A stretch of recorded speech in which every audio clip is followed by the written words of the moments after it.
Well, good morning, everyone. And good afternoon in Australia. I would like to welcome everyone to this event. And first of all, I would like to thank you for joining, and especially thanks to the Australian-Lithuanian Cyber Research Network, who offered to run the event. Just a couple of days ago in Lithuania, we had a major event of the year, which is called the Baltic Miltech Summit. And it was not only about technology and its funding, not only about innovations, but also about trust and communication. The main takeaway from the conference was that new ideas come from honest communication first. And this communication should happen among the major players of cybersecurity ecosystem, as well as in other ecosystems. And more communication means more innovations. And it's in this sector, the driving force for this communication is desire for freedom and for justice. The goal of this event today is to communicate among ourselves and to present the opportunities in Australia for Lithuanian companies. I will shortly introduce the speakers. The speakers are both from Lithuanian and from Australian institutions. So it's Darius Degutis, the ambassador of Lithuania in Australia. Darius also served as Lithuanian ambassador to Poland and to Israel. I can say that he's an unusual ambassador. He's a very business-oriented, and he very much enticed the life sciences sector in Lithuania when serving as ambassador in Israel. We have Virgilijus Dirma, who is the CEO of Infobalt.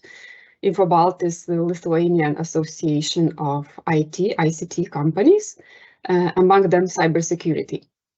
The association plays a crucial role in driving the company's engagement with the European Union and other international stakeholders. And Virgilijus also serves as the chair of Consumer Policy Working Group at Digital Europe, which is the EU organization. We have Darius Stitilis from Mykolas Romeris University. He's the Dean of the Faculty of Public Administration and the co-director of the ALCRN, Australian-Lithuanian Cyber Research Network. Darius is a professor and also the director of Cybersecurity Management Study Program at the same university in Lithuania.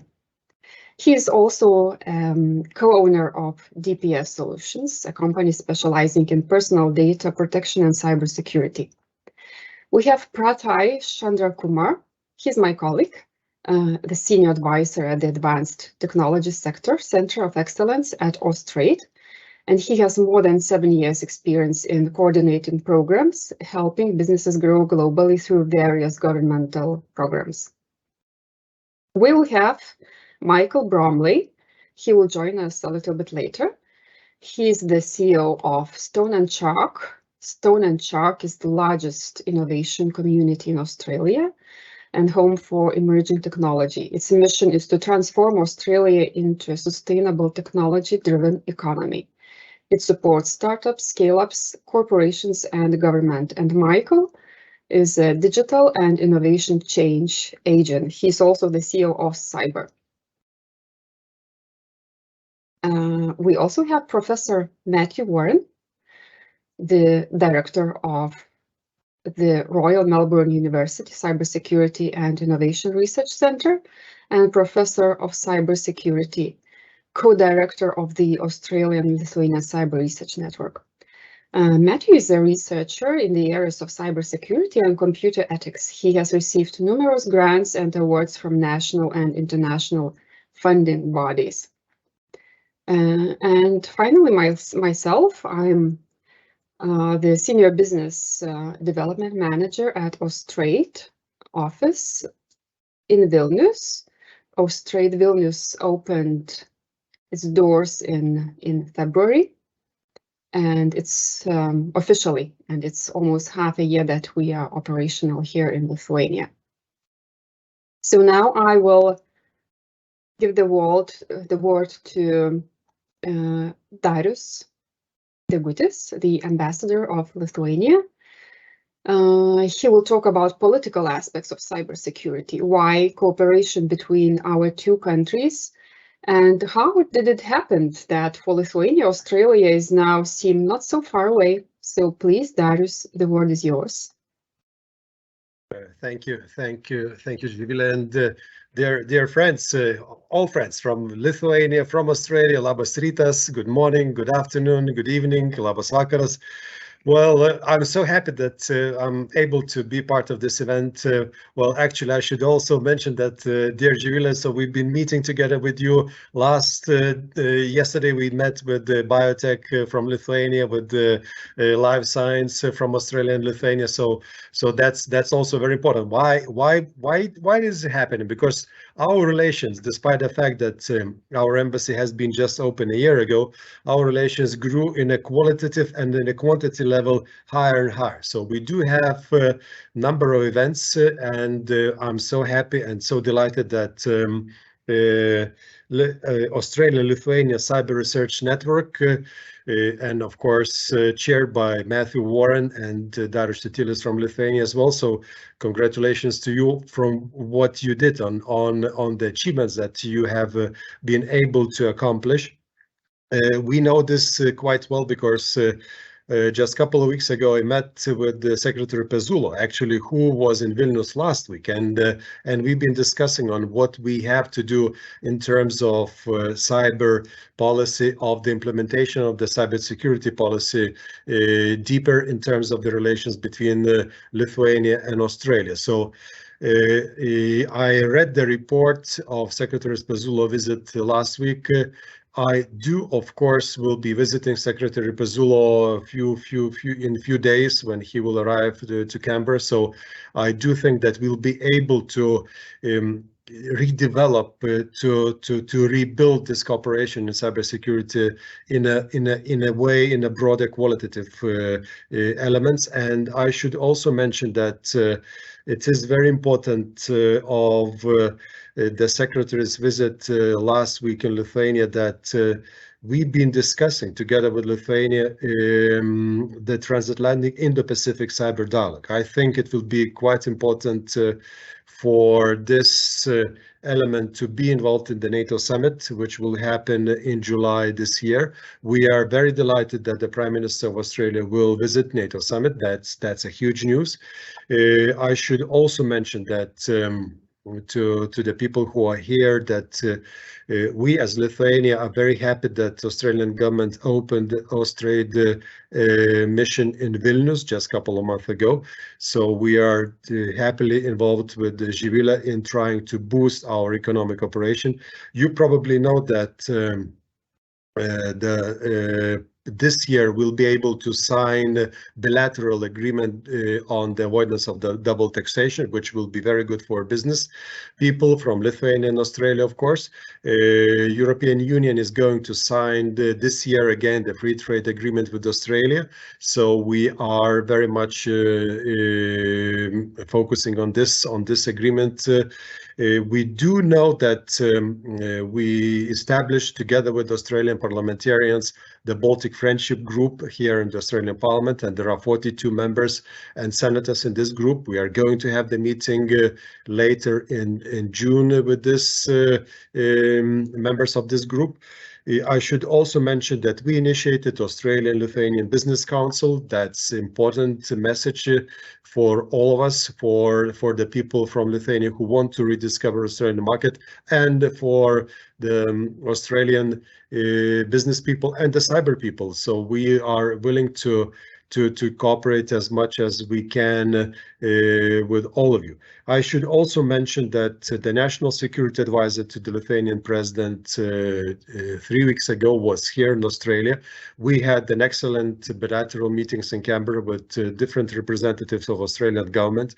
So we've been able to push certain message that the Prime Minister of Australia should be traveling to Vilnius, and that was actually had happened just a few days ago. So we are also very happy about that. And I should also mention that the Lithuanian president with the business delegation will be traveling to Australia this year in October. So we do have basically last year we probably were just stepping a few like baby steps in our cooperation between Lithuania and Australia. You know probably very well that Lithuania is a small state, 16,000 kilometers away from Australia. But when the messages that I presented to you, all the political elements of our bilateral relationship, they tell that in a way it's you know, like, I should mention that maybe we didn't have only 1 year the embassy here in Australia. Maybe we had that for a longer time. So in a way, we are so happy that we are able to build excellent relations with Australia. So thank you very much, and I will be very much delighted to listen to the presentations. Thank you. Thank you, Darius.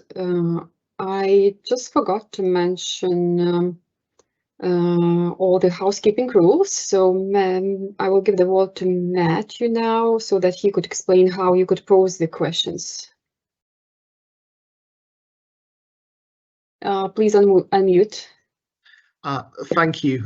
Within the Teams environment, the session today is going to be interactive. So at the end, there's going to be an opportunity for questions and answers. So in your toolbar, there's a little bubble with a question mark that says Q&A. You're able to type in your questions in that area, and at the end of the session, when we get to the Q&A with the speakers, we'll be able to share that. Closed captions are also available on the system. Just select the 3 dots on the toolbar. So I'll pass back to the main event. Thank you, Matthew. Now it's time to get Lithuanian companies know better. And I will invite Virgilijus Dirma, the CEO of Infobalt, to shortly introduce the association and the participating companies. So please, Virgilijus, the word is yours. Thank you, dear Živilė. My name is Virgilijus, and I'm really delighted to be a part of this nice event between Australia and Lithuania. We are really far away in a physical sense, but we are sharing the same views on cybersecurity challenges. And I'm ready to present you a few slides about our ICT association Infobalt. We are about... Can we go back? We are 170 plus members in our association. We are looking into Infobalt into a platform for policy shaping, dialogue, networking, and sales trade association. And our mission is next slide, please.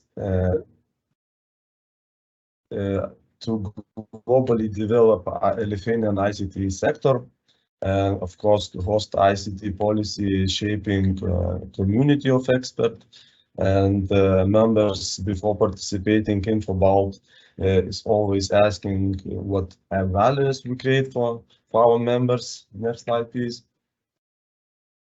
And we are actively involved into legislation. We are registered lobbyists, like technology think tank, sales channels, market creation, and new source of funding. Next slide, please.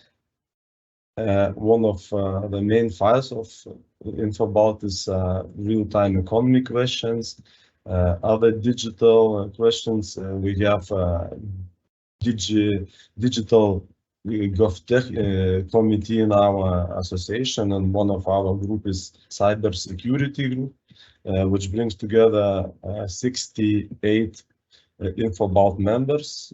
So many are today with us. We are organizing annual National Cybersecurity Forum. Okay. And finally, some digitalization statistics. Next slide, please.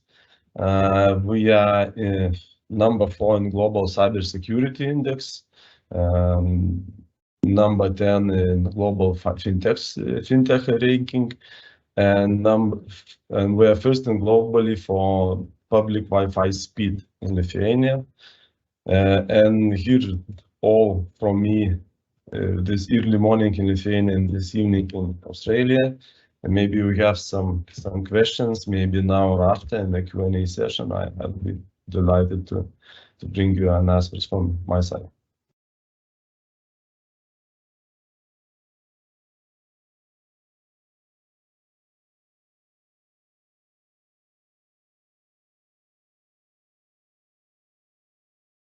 Thank you, Virgilijus. Have you finished your presentation? Yes? Yeah. Okay, thank you. Thank you. So now it's time to tell a short story about how the Australian-Lithuanian Cyber Research Network started. And I'm giving floor to Professor Matt Warren and Professor Darius Stitilis. Wonderful, a great honor to be here. I'm actually here in Vilnius at the moment, but what I would like to do is something that we do in Australia, and really that's to acknowledge our FUS people. So I would like to formally acknowledge the people of the Yuyang and Bunyang language groups on the East Kulin Nations, on whose unceded lands we conduct the business of RMIT University. RMIT acknowledges respectfully our ancestors, elders, past and present. So in an Australian context, it's very important for us, to acknowledge our First Nation people, the longest running civilization, on Earth. So we're very respectful of the contribution that they've made to the land of Australia, and also to our culture, and the contribution historically, but also into the future. So in terms of the presentation with Darius and myself, we really want to give you an overview of the Australian-Lithuanian Cyber Research Network, and really where this came from was a common purpose, was spending a lot of time in the Baltics and Scandinavia, in Eastern Europe, sort of working with different entities, but finding within Lithuania that there was a real passion and understanding about cybersecurity and its importance. And certainly in Australia, there's, I say, sort of a lack of appreciation of actually the unique sort of qualities and challenges that Lithuania faces in a cyber context. And really it was from that starting point that Darius and I came up with this concept of the Australian-Lithuanian Research Network as a way to jointly work together in regards to cyber security, but also, to develop common projects and pathways in relation to dealing with cyber, and understanding some of the implications that these have for both of our countries. And people often say to me, sort of, you know, Australia and Lithuania, why Australia and Lithuania? And I think for myself is, you know, the fact that we have so much in common in terms of our values, in terms of, you know, the global view of the world, the importance of, you know, a rule-based system. So that was very much, you know, a driver, and as we heard from His Excellency, we're now seeing stronger political ties also between Australia and Lithuania. Next slide, please. So what we see is that Lithuania's been dealing with cybersecurity in a very different way for an extended period of time, and within the ITU Global Cybersecurity Index, Lithuania is sort of ranked number 6 in the world for their cybersecurity sort of capabilities, and a lot of that is that Lithuania's been facing many direct cyber security threats, but also something that's called hybrid threats as well, and we'll touch upon that in a moment. So it means that Australia and Lithuania have faced similar threats, but there's been some major differences. And again, you know, that was a key part in developing the network, was to understand our different cyber journeys for our different countries, and understanding the activities that relate to that, and the fact that Australia can learn a lot from Lithuania, and also vice versa. Next slide, please.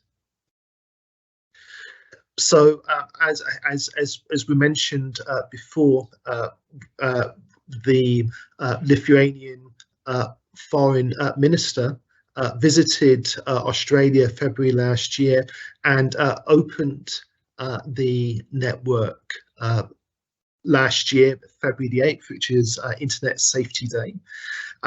And Gabriela Landsberg sort of highlighted that really this was a sort of a model of cooperation, you know, between Australia and Lithuania, with the aim of trying to connect, you know, cybersecurity researchers, students, industry, you know, in terms of starting that dialogue.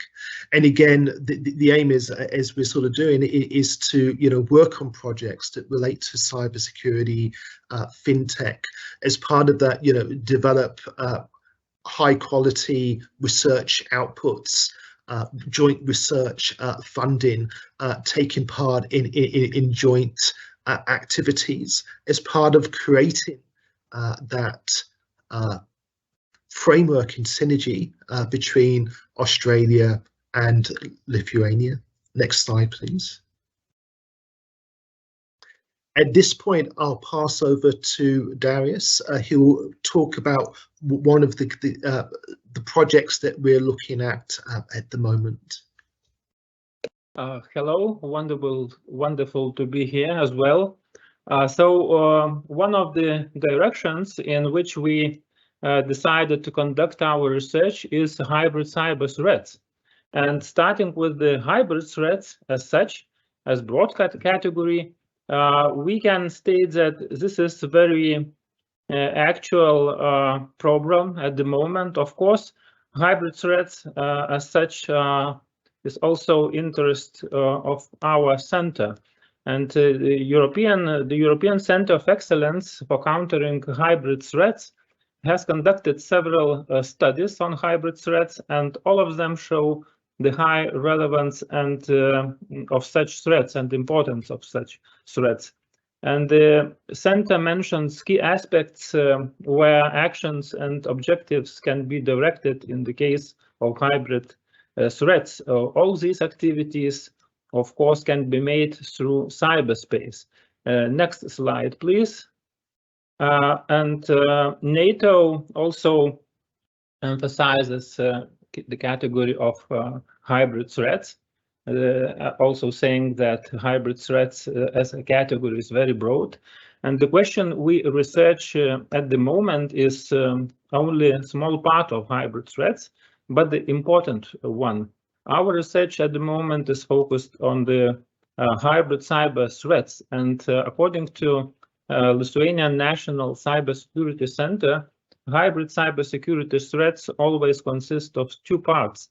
The first one, cyber, and the second one, information. And so the NATO documents emphasize actually the same. We can see on the right side disinformation and cyber attacks as part of hybrid cyber threats. Next slide, please. And thus, in hybrid cyber incidents, the cyber and information part is very important. For example, after a website or social network profile is hacked, some disinformation is published, and we can see the narratives that are mentioned in the Lithuanian National Cybersecurity Center report. And narratives, I mean statements, some categories that are used in Lithuania mainly by Russia to achieve certain goals. And we can see, for example, NATO is a threat to Lithuania's national security. NATO provokes Russia and Belarus. Lithuania's army is unprepared to defend the country, and etc., etc. So in practice, this happens in recent times, and hybrid cyber threats have become particularly relevant and dangerous in Lithuania. Next slide, please. And here we can see a real example on how hybrid threats can be used to destabilize the situation, and when such threats go beyond even borders of one country. Hackers fabricate a report on alleged radioactive cloud that formed in Lithuania and is moving towards Poland. The attack originated in a hacked website of Lithuania's nuclear regulatory agency, a breached website of Poland's also national energy agency, and the country's Ministry of Health. And in the attack, hijacked social media accounts of experts and local government officials were also used. So thus, when such threats occur, specific measures should be taken to prevent or manage them. Next slide, please. And about national initiatives in Lithuania, now in general sense, we can mention that some initiatives were taken in Lithuania. For example, cybersecurity law from 2015 and secondary legislation, national cyber threat assessment and reporting procedure. We created, besides National Cybersecurity Center, regional also cyber defense center, which is based in Kaunas. Early national cyber shield exercise, cooperation with NATO and European Union cyber initiatives and entities. Of course, Lithuania's place has already been mentioned in different cyber security rankings are quite high. However, they do not evaluate hybrid cyber threats and the response to such threats. Next slide, please. And when we're speaking about Lithuanian case, in terms of what measures are being taken to increase society resilience to information cyber attacks, so Lithuania's society knowledge and ability to recognize such threats, to our opinion, is still low. There are few education measures to educate society in general about hybrid cyber threats. One of the examples is the bank initiatives in Lithuania. However, it's still not enough, and we still have a society that is not prepared enough to counter new type of threats.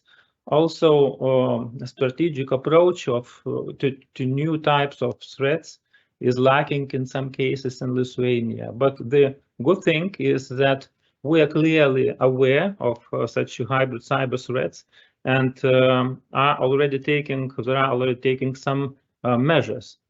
And I pass to Professor Matthew Warren.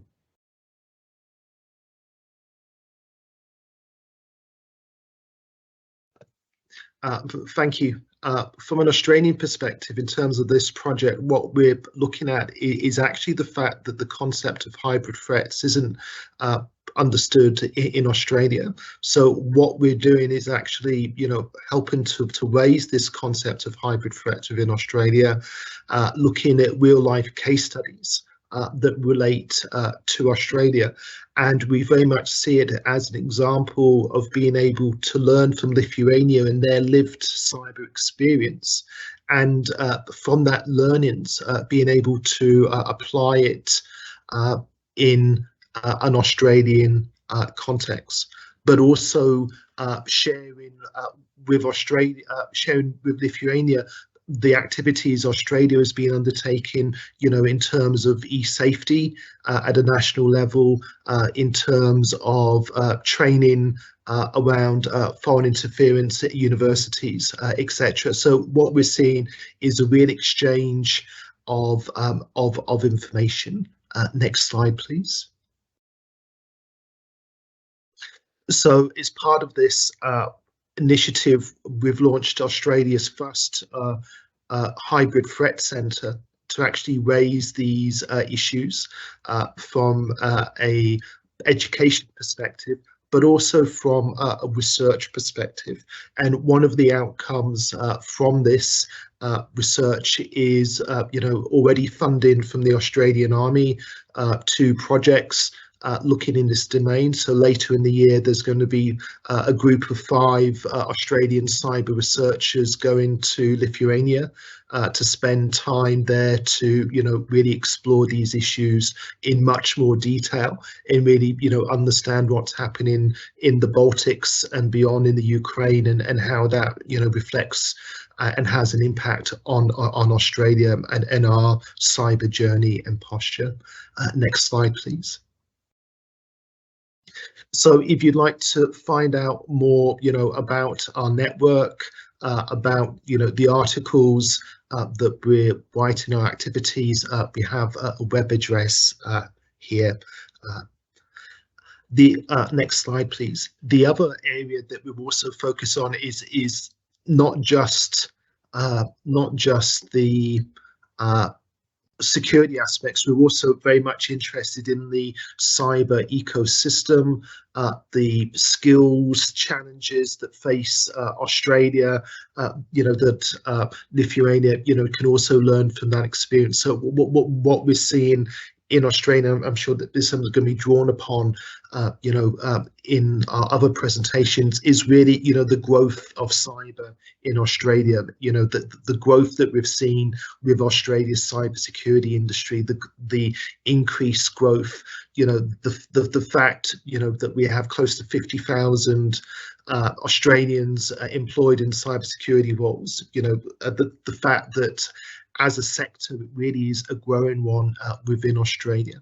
And also the fact that within Australia that there's not a single market, that we actually, a bit like the USA, we actually have a number of markets, so there's separate markets that relate to defence industry or mining, linked to our particular states. So again, it is part of this sort of engagement, exchange information. We're also, working with Austrade, for instance, for initiatives like this to actually profile Australia, and the different markets and opportunities. Next slide, please.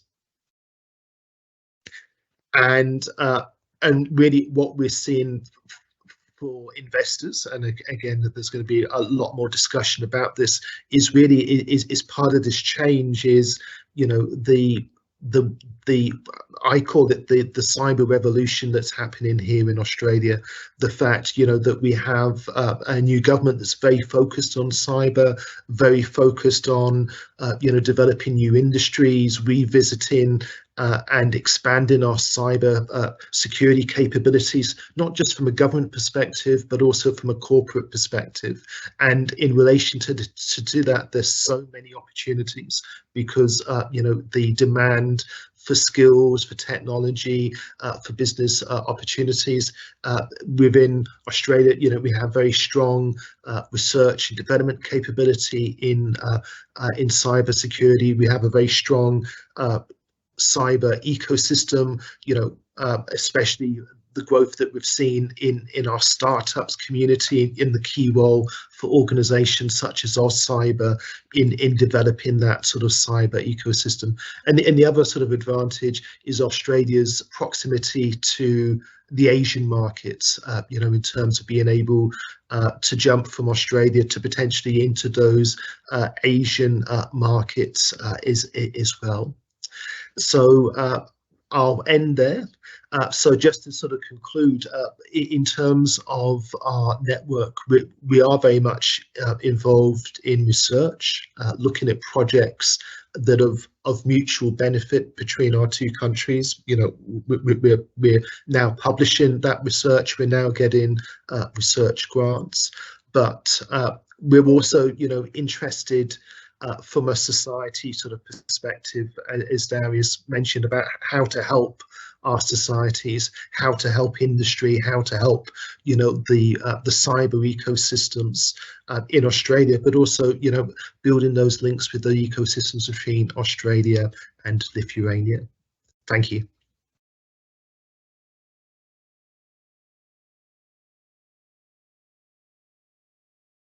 Thank you, Matthew. Thank you, Matthew, very much. And thank you, Darius. As you see, there is lots of experiences to share, and then to apply those experiences in other markets, in other countries which face the same problems. But it's not so easy to find the right way in the ecosystems of those foreign countries. That's why government institutions like Austrade exist. And I will give you a short overview of what the Austrade does. And then my colleague, Prathay, he will talk more about the cybersecurity sector in Australia. So Austrade exists to find the Australian companies the way to export the products into other markets, and it also encourages investment into Australia, foreign direct investment. And we have 67 international offices all over the world.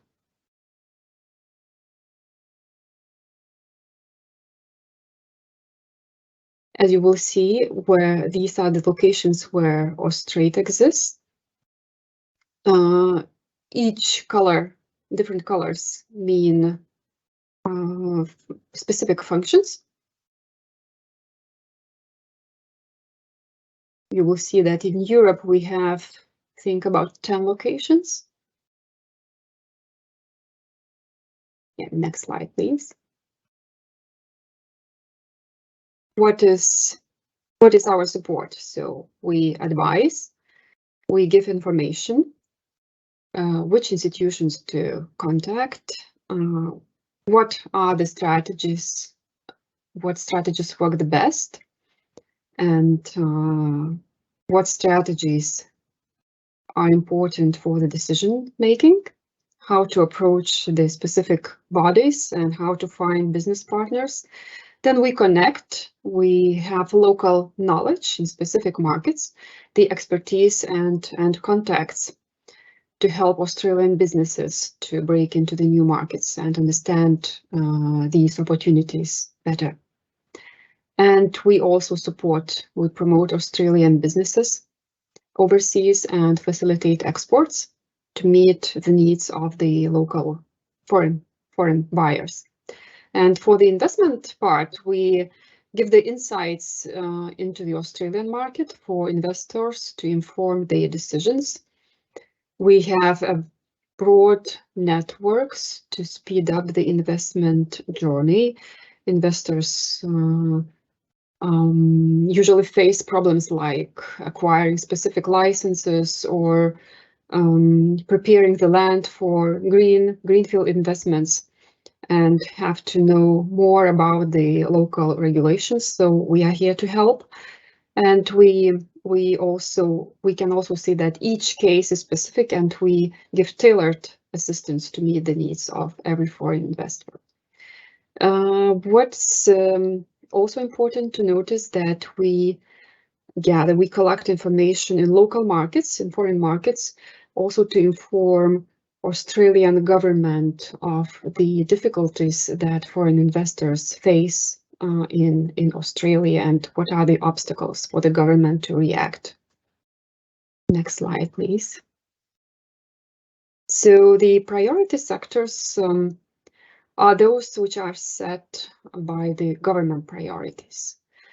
So the mineral resources, the critical minerals, energy, circular economy, and DAMS are those critical sectors that drive the economies now, currently. And the sectors with strategic significance are digital technologies, agri-food business, and health industries, biotech, including and digital health, and the infrastructure. In Lithuania, we have prioritized sectors which have the most potential in cooperation with Australia. So these are biotechnologies and health, and defense and cybersecurity. That's why we are here today, to inform you about the opportunities in Australia, and digital technologies such as fintech, clean tech, and other innovation-driven tech sectors. Some success stories to share with you. How Austrade helped facilitate the D-Planet, setting up the headquarters in Australia. The D-Planet's wine signal platform monitors vineyards at scale. And this platform helps growers to manage vine health, predict grape maturity, and forecast yield. So they receive support from the South Australian program to set its headquarters, and they also received help from Austrade. We organized for D-Planet to attend the conference in Australia as part of the United Kingdom delegation, which is this event is the premier agri-food event in the Asia-Pacific region. We also connected them with a variety of Australian organizations and facilitated introductions to state governments.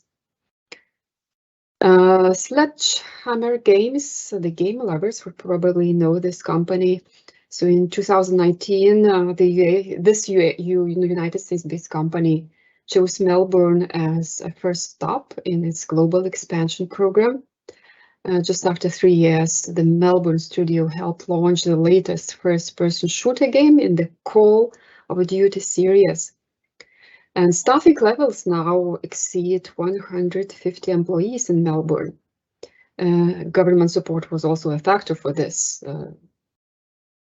As you probably know, Australia's game industry is very strong, experiencing its renaissance, and it's partly due to the increased number of tax breaks and tax offsets, which are available from the federal government. The third case study success story is for Moderna. Moderna, which we know from the pandemic era, if we could call this an era, they selected Melbourne for Australia's first large-scale vaccine facility. And they built the new hub for biotech research and manufacturing in Australia, and not without the government's and Austrade's help. Next slide, please. The next slide is with my contacts. If you would like to get more information, if you would like to share your ideas and have any thoughts of how we could be helpful, please contact our office in Vilnius. And now I'm giving the word to my colleague, Prathai. He will tell you more about the cybersecurity sector in Australia and why specifically Australia. Thank you very much, Živilė, and good morning to our Lithuanian guests, and good evening, good afternoon to our Australian guests. So I too would like to start by acknowledging the traditional owners of the land I'm joining this call from and their continuing connection to it, the Wurundjeri Woiwurrung people of the Kulin Nation. I pay my respects to their Indigenous elders past, present and emerging, and extend that respect to all Aboriginal and Torres Strait Islander peoples. So as Živilė has outlined, I'll provide an overview today of why you should be considering Australia as a key location for your global expansion plans and where our market might fit into that picture. Thank you, Amy. With a track record of excellence in complex problem solving and a natural advantage in globally significant industries, Australia offers a really compelling case for digital technology buyers, investors, and ecosystem collaborators.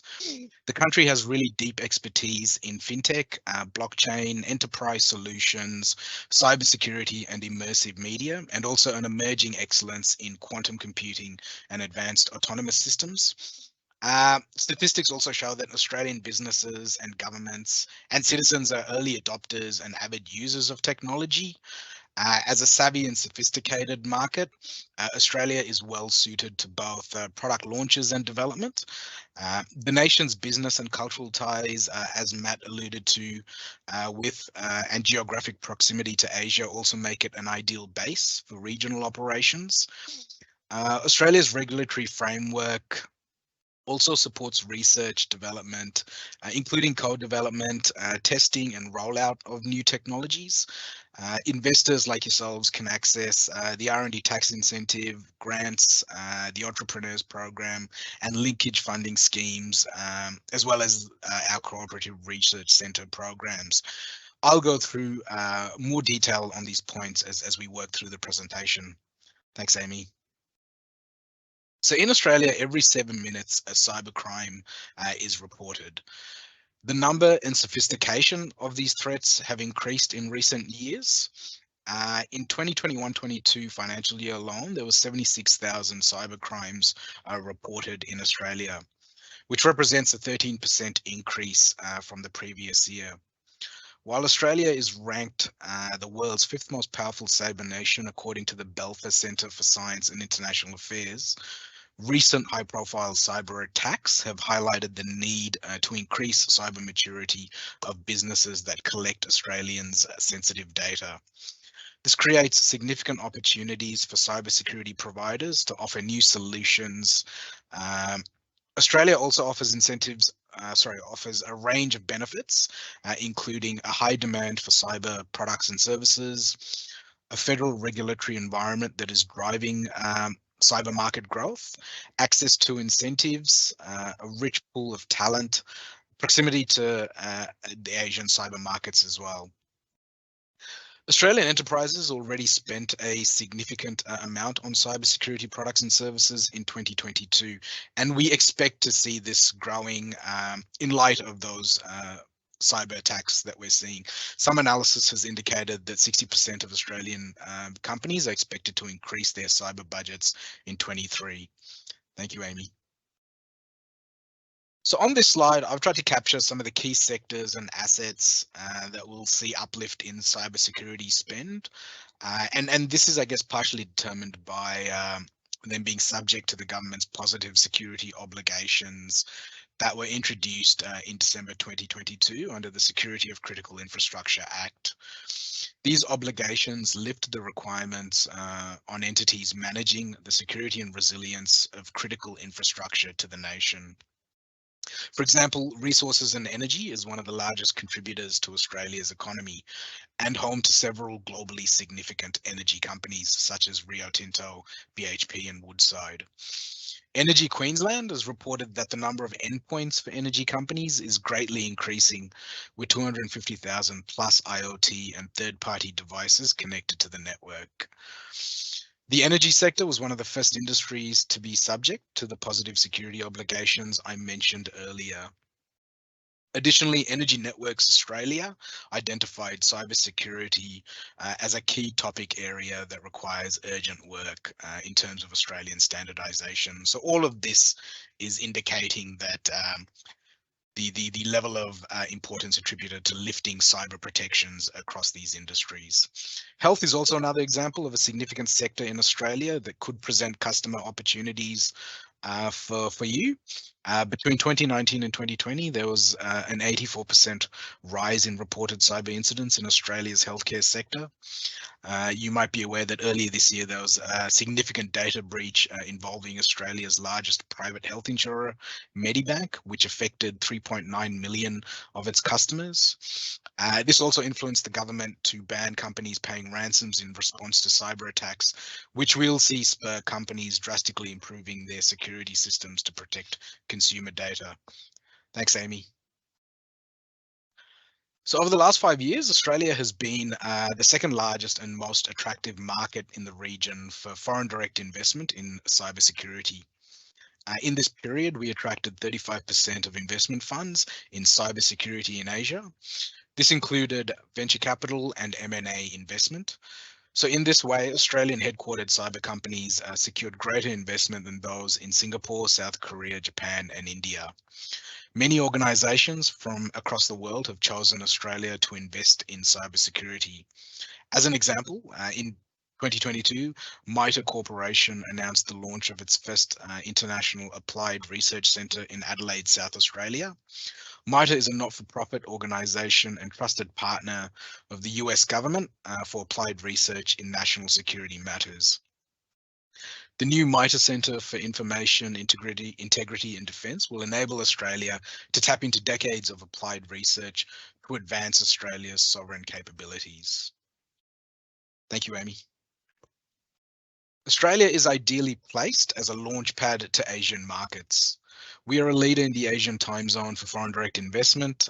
Setting up here also provides time zone benefits for global companies, maintaining a 24-hour cybersecurity footprint. Australia also has strong geopolitical alliances boosting our global cyber capability. Additionally, we have free trade agreements with the world's superpowers, including US, China, India, as well as agreements with Singapore, Malaysia, and Korea, and many more nations, which will all be accessible to investors building in Australia and exporting from here as well. Thank you, Amy. Australia is an ideal place to really grow a cyber specialist workforce. Australia's cybersecurity talent is comparable in scale to competitor cities. Talent is also cost effective thanks to industry and government co-investment in cyber skills development. Next, we'll explore a bit of the talent landscape in Australia. So as you'll see, Australia is ranked 4th in the OECD for its capacity to attract and retain highly educated workers. We have a large pool of cybersecurity professionals offering up to 67,000 skilled workers in computer information and network security, over 3,300 certified information system security professionals. We also offer research partnerships for investors seeking to capitalize on our strong track record of innovation, including across the space and quantum fields. Australia is ranked 4th in the world for research impact in cybersecurity technologies. Thank you, Amy. In terms of supply of talent, Australia has a significantly large ICT graduate pool. It's nearly more than doubled some of the major international ICT hubs. So in 2020, Australian ICT graduate numbers were more than had increased by 127% over the previous 5 years. We're in the top 5 of OECD member nations for the number of ICT entrants and graduates in Australia. So our cyber graduate pool has also seen massive growth in this time, doubling again to 2019 and to 2020. So I guess the image that we're trying to present here is that the talent pool is strong in Australia, and the supply of that talent from our institutions is very strong as well. Thank you, Amy. So here we've just outlined some of the various cyber specialist courses that Australian institutions provide. You'll see that there are 62 cyber specialist courses delivered across our universities. And by comparison to Europe, with Spain being the next highest provider by course numbers, sitting at just above 20. So there's a broad or diverse array of courses that are made available to students in Australia. Thank you, Amy. Australia's federal regulations are also driving demand for cybersecurity. Additionally, the Australian government is making significant investment to build cyber capabilities here. We'll explore what this means for companies like yourselves next. So Australia's supportive regulatory framework makes us an attractive market to develop and deploy cyber solutions in proximity to large customers. The federal regulatory framework drives cyber market growth by addressing risk management and consumer privacy objectives. The Australian government has legislated positive cybersecurity obligations for businesses deemed critical infrastructure, which I outlined earlier. These obligations require over 2,000 businesses to develop a risk management program to address cybersecurity. Recent high-profile cyber breaches have also led to increased penalties for businesses that do not sufficiently protect consumer data. These obligations will drive cyber uplift among key businesses in the economy. The Australian government provides programs and incentives to support innovation. These include what you're seeing on your screen, which encompass the R&D tax incentive, a refundable tax offset for companies to support investment in innovative R&D. According to Deloitte, Australia's R&D tax incentive is globally competitive for loss-making cyber startups with aggregate revenue under Australian $20 million. The Cybersecurity Skills Partnership Innovation Fund, it's a $70 million fund to upskill and diversify staff in cybersecurity. Our state-based governments also provide incentives. Some will provide payroll tax relief and employment subsidies to support employment in cyber on a bespoke basis, depending on what your projects are. I'd also like to draw attention quickly to the $15 billion National Reconstruction Fund, which recently passed Parliament here and will soon be set up into a program. It will provide finance, including loans, guarantees, and equity to drive investments in 7 priority areas that leverage Australia's natural and competitive strengths. These include in renewables, low emission technologies, medical science, transport, value add in the agriculture, forestry and fisheries sector, value add in resources, defense capability and enabling capabilities. So this last one, enabling capabilities, will incorporate critical technologies such as quantum and also cyber. And the government has set aside $1 billion of funding for this. So once established, the NRF will develop processes to identify projects for investment consideration. Once operational, I would encourage you to get in touch with the NRF to further discuss any potential projects that might meet its criteria. I'd like to thank you for your attention today, and now I'll pass it back to my colleague Živilė.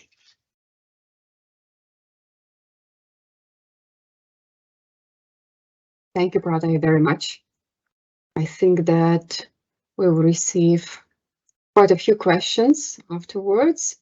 And now I would like to invite Mykolas to give us to share his experience with us, and I would like to thank him first of all once again for finding some time for us in his busy schedule. So please, Mykolas, share with us. Thank you very much.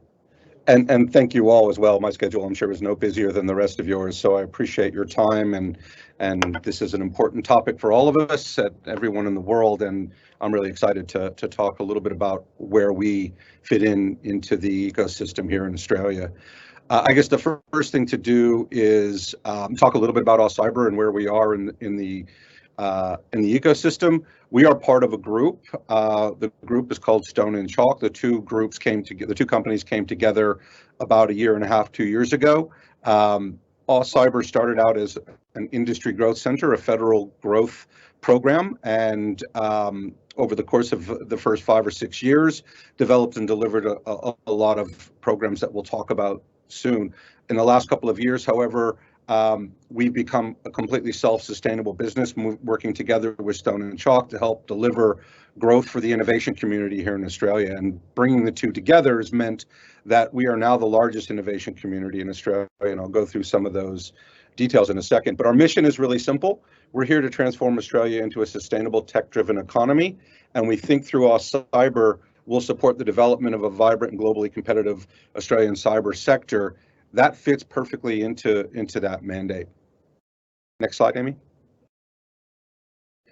I guess it's important to know who we are, but it's also important to know where we have impact, and we are Australia-wide, and we're continuing to grow and branch out to the rest of the country, and in fact to other countries as well as discussions continue. But we're really here to help the emerging ecosystem in cybersecurity become more successful and have a pathway to that success. Because of the relative small population of Australia compared to, say, the US or the UK or India or Indonesia, we don't have the luxury of pure organic growth driving our tech sector. So we have to curate it, and that's what we are here for. We're here to help build a bigger ecosystem by creating the support systems for startups and scale-ups in cybersecurity and other emerging tech industries so that they can focus on building their technology and selling their technology. We take a lot of that pressure off of them. So next slide, please. It's also important to know that we are a non-profit organization. We are here because we care about the country, the sector, and frankly, I don't think there are boundaries or borders when it comes to cybersecurity. We all have to work together because the weakest link is not necessarily the link on your shores. It could be somewhere else that provides that threat vector. And so, as a non-for-profit, we find it's easier to get access and to partner and work with the rest of the industry and both government and corporate sectors, as it's clear that our purpose is quite simple and quite direct. Next slide, please. You can't talk about anything right now unless you can talk about how you're not going to just further the destruction of our planet. And I think it is important to note that cybersecurity, as critical as it is, still has a role and responsibility to make sure that the planet is here to protect. And so AustCyber and Stone and Chalk Group as a whole, and all of our resident communities are all carbon neutral. And that's an important factor for how we operate. Next slide. So some of the numbers. We're not the biggest country in the world, but I think we punch above our weight, which is a phrase you'll hear a lot from Australians. But we have over 515 companies in our community. We've raised over $1 billion in capital over the last 6 or 7 years to help support those industries. Over 150 of those companies are exporting. So Europe is whether it's Eastern Europe, Centralized Europe, or the rest of the world, there are a tremendous amount of our organizations doing business and more what want to. And we represent about 6,000 different people over those 500 or so companies. That 500 is probably a little low right now. Over 300 of those companies are cybersecurity companies, representing 5,000 or so of our residents to date. And that means we're having, I think, a huge impact on the economy with over 100,000 jobs created over 8 years. So that's when cybersecurity and emerging tech were still in their infancy. As we're moving further and further down the path, as you saw from some of the other numbers, and some of the numbers we'll show you, these numbers are going to be dwarfed as the growth in Australia in cybersecurity in particular is pretty astounding. Next slide, please. Just a little bit about our focus. I'm not going to go through all these slides word for word, but I thought it would be nice to make them available to everyone in the group here after this is finished. So if that could help answer further questions. So this is just a little bit about how we support the companies that are in our community, but we don't have to go into that detail today. We can talk about that, and if there are more questions, I'm happy to address those later. So next slide, please. It's also important to understand that we're not here just at one end of the spectrum. We're here for the entire journey, the entire path from startups to scale-ups to large corporates and governments. We connect all of them. We think of ourselves as the center of gravity. If you're talking about cybersecurity in Australia, AustCyber is almost always in that conversation, whether it's our Cyber Week programs or whether it's the programs we develop that help specific industry groups or companies, which I'll talk about in a minute. We're here to help organizations throughout the entire spectrum. So we have a tremendous community that not only includes those startups and scale-ups. We have a corporate partner program, and we have government relations. Obviously, Austrade is a terrific partner of ours, but we work with local and federal government equally. Next slide.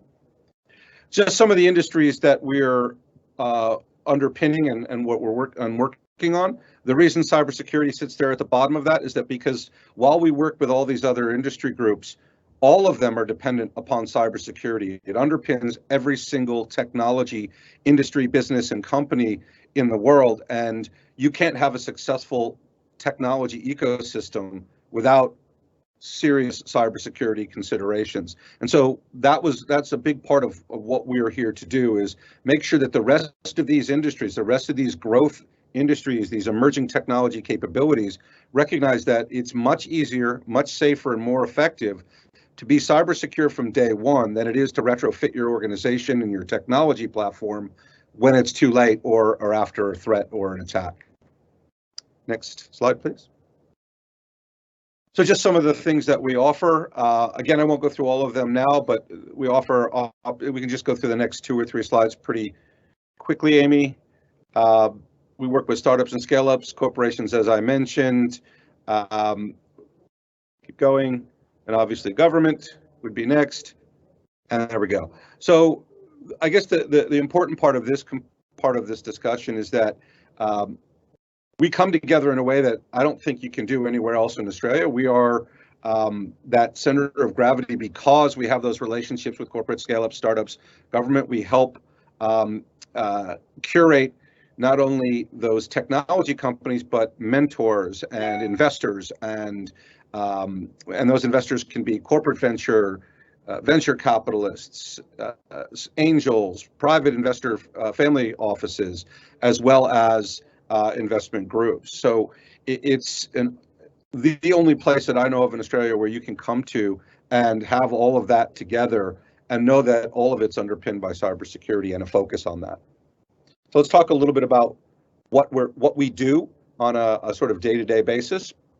These are just some of the significant programs we run. There's quite a few more, but some of these are the ones that I think will be really interesting and appropriate for this discussion. We'll go through all of these individually. So let's go to the first one on the next slide. So our cybersecurity professionalization program is a federally funded program where we are co-designing with a team that includes cybersecurity experts, universities, industry associations, other industry companies, to create a professionalized standardization for the industry, so that when you're hiring or when you're or compensating cybersecurity professionals, you have an understanding of where they are in comparison to a baseline. Right now in Australia, there are lots and lots of university, micro-credential, private and public institutions and training programs. All of those need to be brought together so that everyone understands and recognizes where people are on that pathway.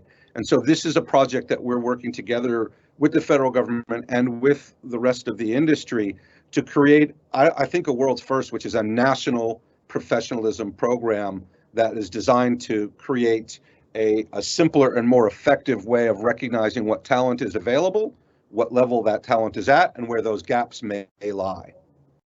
Next one. AU Cyberscape is a website. It is the first consolidated online portal, if you will, for understanding the capabilities in cybersecurity. It is essentially a database and a social market that allows all cybersecurity companies to register, identify their core strengths, their areas of development and delivery, the products and services they offer, to talk about trends and issues on the opportunities in the industry. And it really just collects and demonstrates the total capability of the sector here in Australia.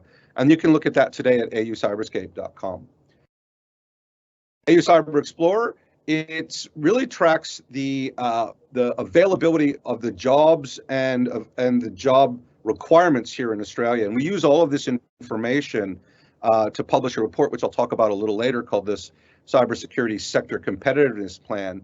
And the key here is that between AU Cyberscape, which allows us to understand who's in the industry and doing what and helping and who needs that help, we now we add that to Cyber Explorer, which allows us to understand who needs what resources and what capabilities at what level and when. So you can see how the professionalism program is key to understanding what resources we have, what requirements we have, and at what level they're at. It feeds right into this. So next slide. We also have a cybersecurity traineeship program in partnership with Microsoft and a number of other organizations, working with large companies and organizations to help train either new cybersecurity professionals or existing technology professionals who are looking to pivot into new cybersecurity careers. Working with the Commonwealth Government Security Skills Partnership Fund, what we lovingly here call SPIF.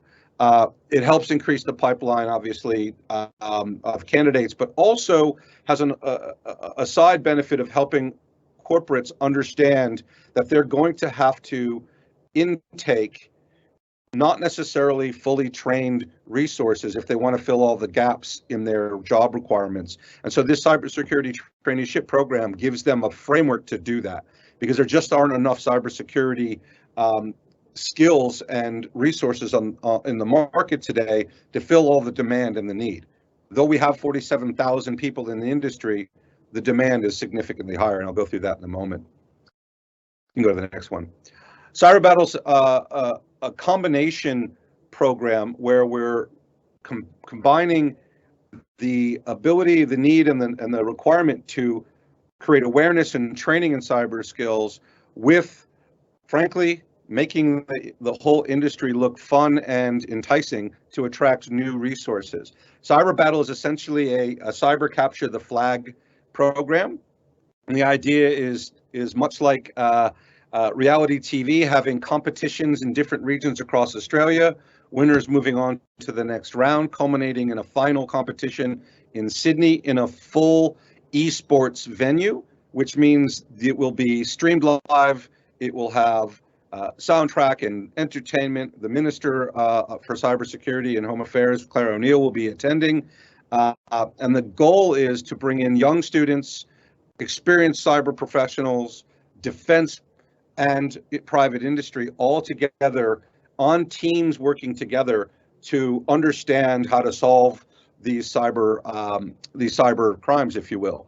And so the idea is to show the breadth and depth of capability out there to entice new talent into the industry while painting the industry in a fun and frankly exciting light, which it really deserves. I think very often people think of cybersecurity and they think of, you know, young teenagers in black hoodies in dark basements. The truth is they look more like you and I, probably more like you than me, all over the world. And it's just another career option that people may not realize is there for them until we expose that in a sort of prime time sort of way. And so Cyber Battle is all about doing that.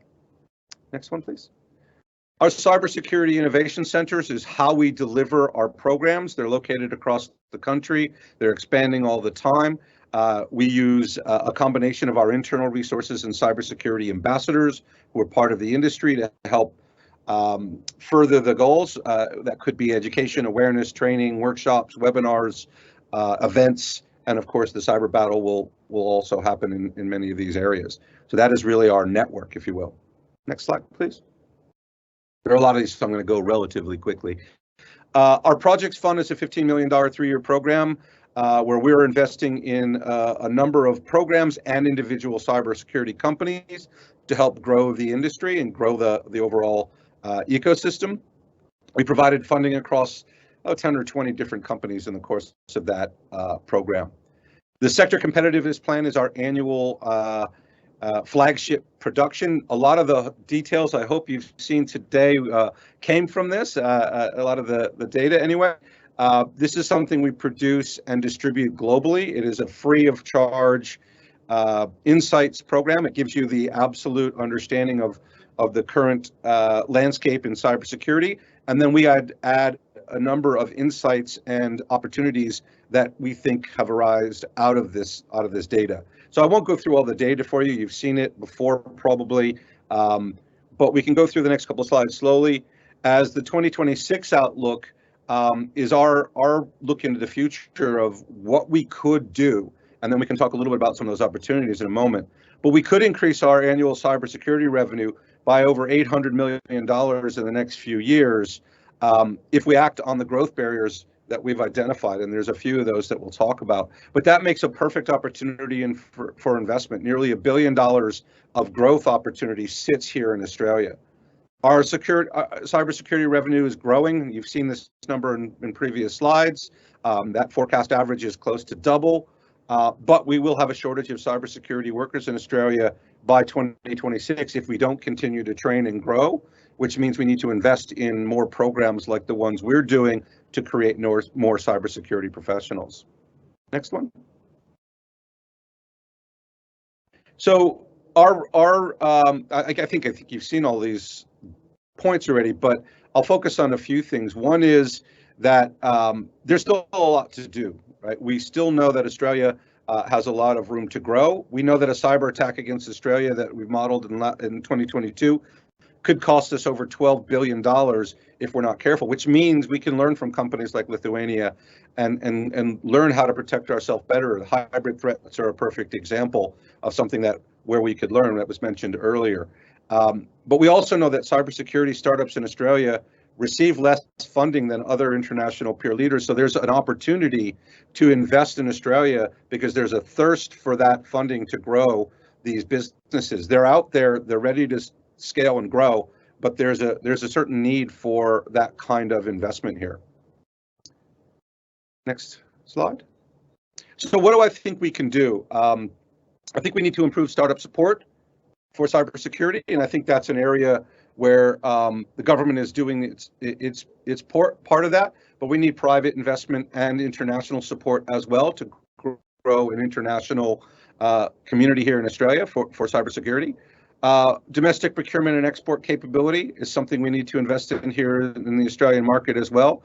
We don't represent a huge percentage of the global cybersecurity demand, but only 50% of our Australian firms are exporting. That's not because they don't want to, it's because they need the support. That means that there's huge growth potential if we could tap into that other 50%. That 50% is obviously growing in number as well as we go. And we need to better attract local and international talent. I think one thing that we don't talk about enough is the need for international mentors.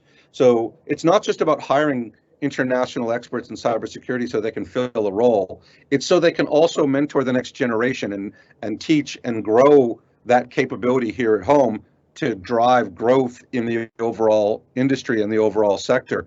So there's a huge opportunity for international talent from places like Lithuania to come here, enjoy our great weather, our beautiful beaches, and our lots of open landscapes, and still have incredible lifestyle with an incredible amount of opportunity.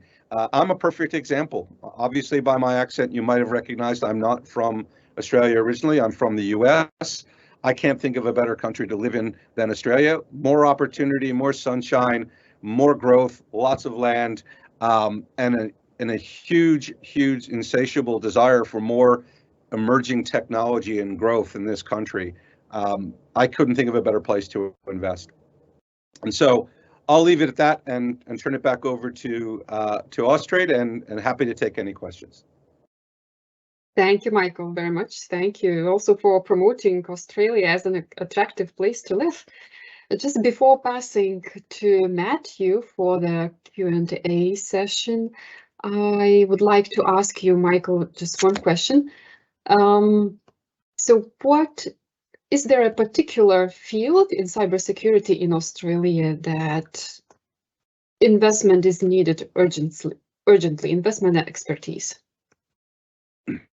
Well, it's not necessarily a field, but it's a layer, it's a level.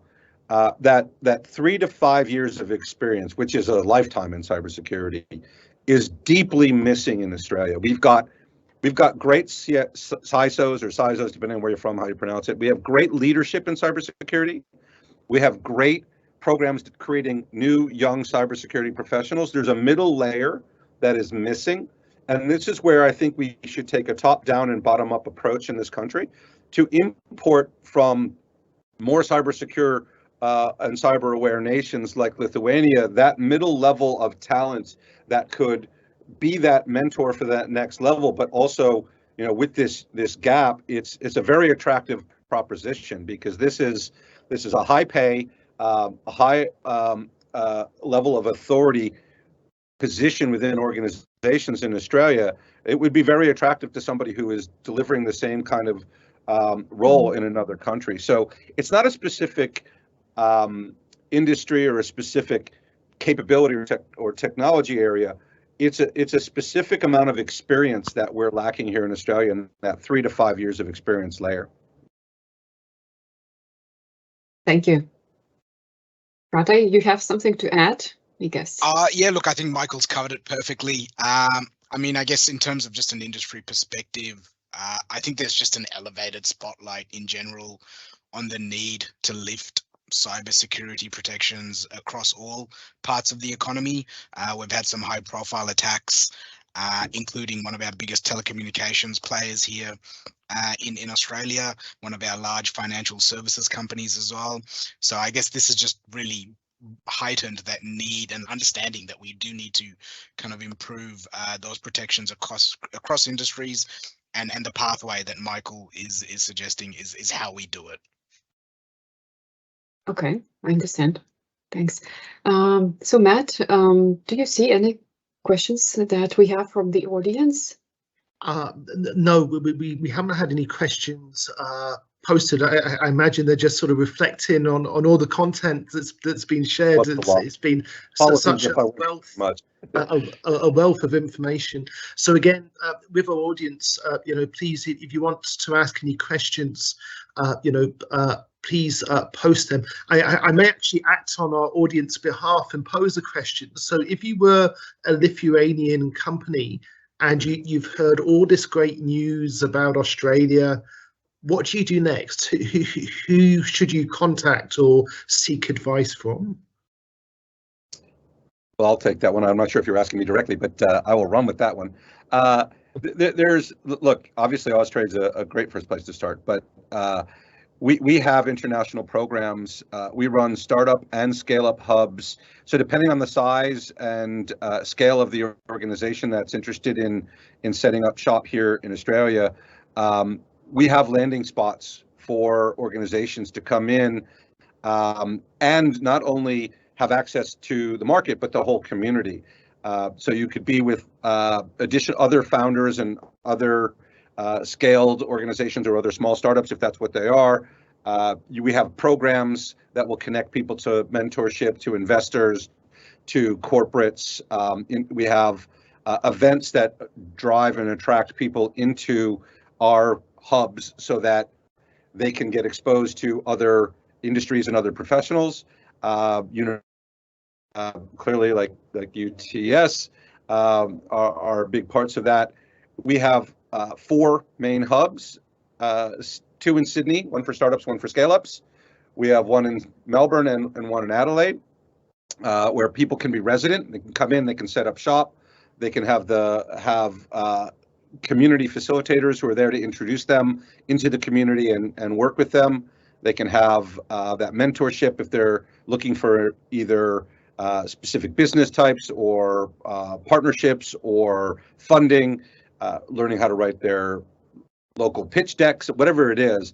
Those are things that we can help you with. And if there's things we can't help you with, we have a network of other ecosystem builders that we can refer you to, which includes accelerators, other incubators, government programs, and corporate programs. So we're a great place to start. Austrade is a great place to start. There's lots of great ecosystem builders out there, and we're always happy to refer people. Excellent. And I may just reach out to Živilė from Infobalt just to get your view of what you've heard today from an Australian context of how, I suppose, Infobalt or how you see Lithuania sort of connecting with Australia in terms of opportunities.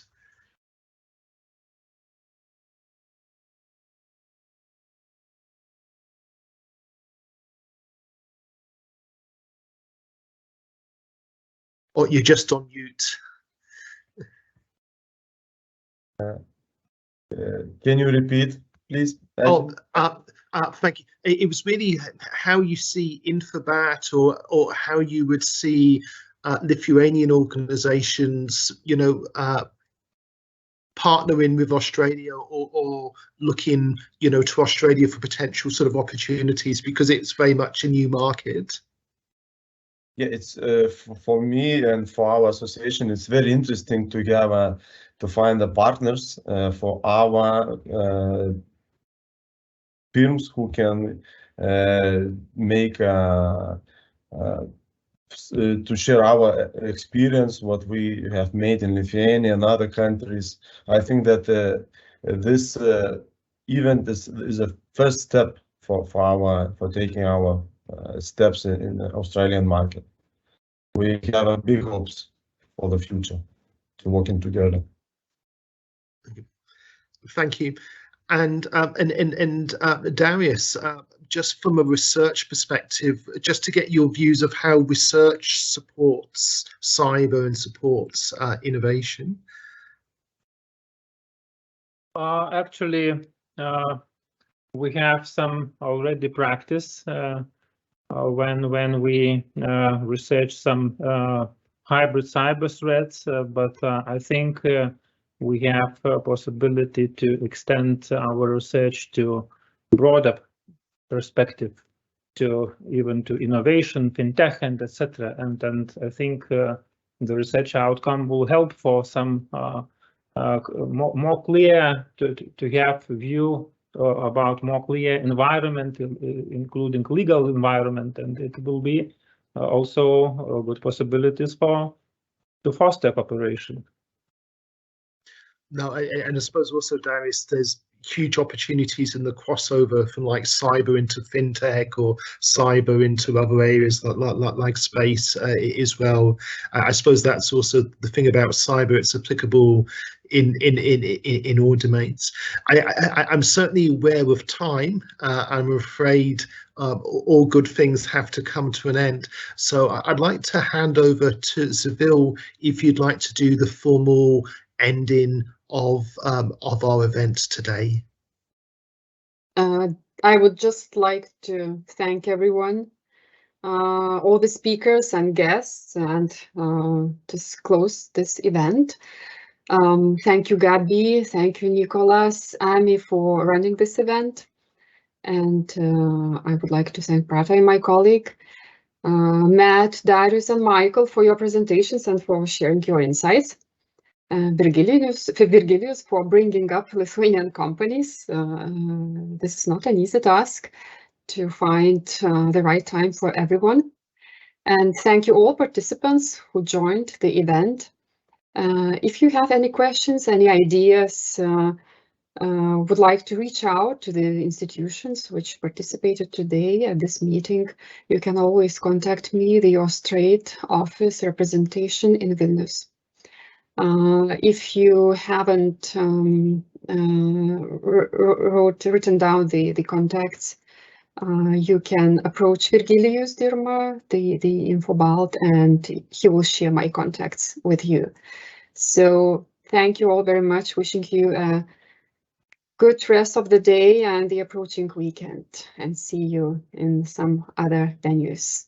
Bye to everyone. Bye, everyone. Thank you Thank you all. very All much. the best. Bye bye.